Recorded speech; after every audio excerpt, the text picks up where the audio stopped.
Merry meet YouTube, and welcome back to Merlin's Magical Boxes. Today I'm going to be doing a brief altar tour.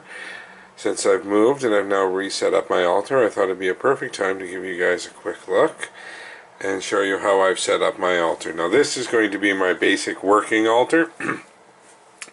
So this will be for every day, and I may rearrange things a little bit when it comes to special occasions such as Samhain, etc. So first off, over on the left, we have my statue of Odin. Unfortunately, he did get a little damaged when I moved, but that's alright. He's a god, he will survive. Next to him, this is getting into some of my prized possessions. This is a dragon goblet that a friend of mine gave me. He gave me a matching pair, one for my god and one for my goddess.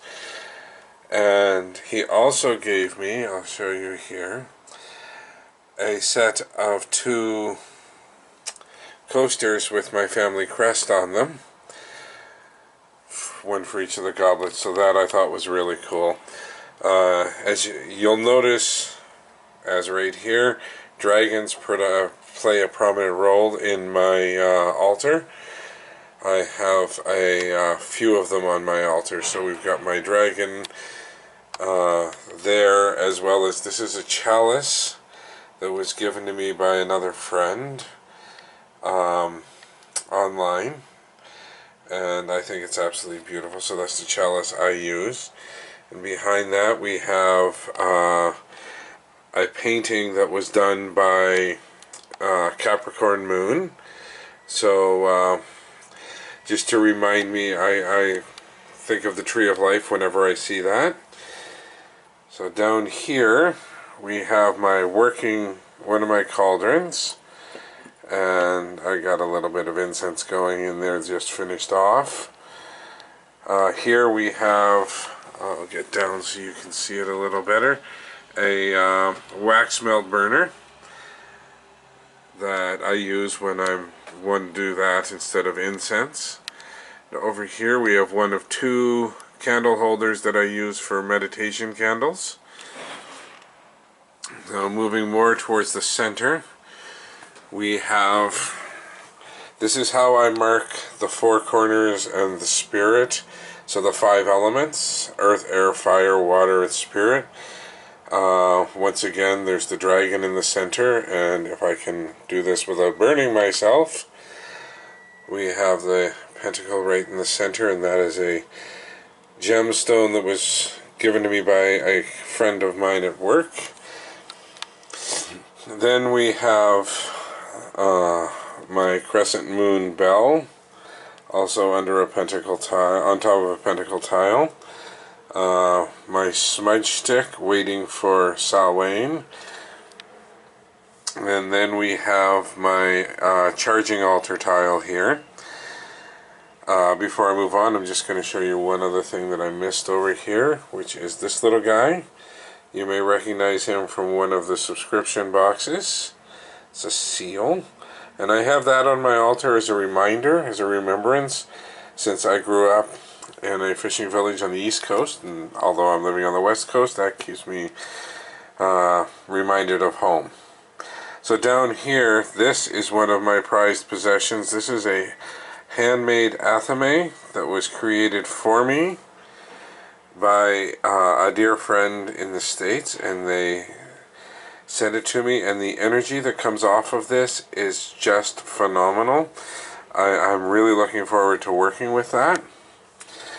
And of course over here, just on its other side, I'll show you, is this wand that matches the athame, made by the same person. And when I first lifted this out of the box that she sent it in, my hand literally went numb. The energy and power that is going through this wand is just phenomenal, and I'm really looking forward to working with it on a regular basis.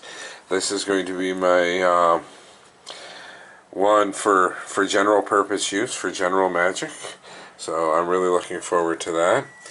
Over here we have Fortuna, and I received her in a subscription box. And one of the cool things about the job that I work at is every once in a while we get foreign coin, and as you can see there's quite a lot of coin around her right now, and so I always buy the foreign coin and put it on my altar here as an offering to her in hopes of, you know, maybe it will work and I will get rich one day. Woohoo! And here's another painting that we have from Capricorn Moon. She is extremely talented and I absolutely love these paintings. Just keep me grounded. So over here is our second dragon chalice on the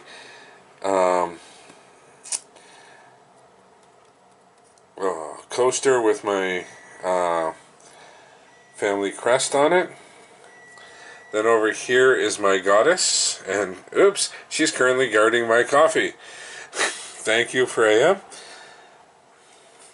Then we move over here and we have a spoon to use in spell work, as well as my incense burner. And here is a mortar and pestle that I purchased from Capricorn Moon with the triple moon and pentacle. I just love that. And lastly, on the altar itself is another one of the meditation candle holders. Now, you may remember from previous videos that I've done that my herb cabinet used to be right behind me when I would shoot these videos. However, since I've moved and kind of changed my altar, there is most of my herb cabinet all on one shelf right under my altar. This has about 99% of the herbs I currently have. And there's more space underneath here. And I'll just show you a little bit of what we have here. Over here at the back, there are two boxes there. One on the bottom. This one here is an old Witch's Moon box that I'm currently using for spell kits. And then above that right there is a ritual House of Rituals box that I'm using for spell components. And this box right down here, this red one, is completely full of crystals that I still have to organize. So that is getting there. As you see, the Witch's Moon box that's at the back there, that is all different oils. And here I have a bag of sage bundles. This bag is a mixture of loose incense as well as cone incense. And this one is all of my stick incense. So I think I'm okay for incense right now. And so things are getting really organized quite nicely around here. And so that is the basics of my altar right now. And like I said, it may change when it comes to special occasions, or sabbats or abats, or a full moon ritual. I might change things around. But this is basically my working altar. I hope you've enjoyed this little tour. If you have any questions or comments, please feel free to leave them in the comment section. I check them on a regular basis. And until next time, blessed be YouTube.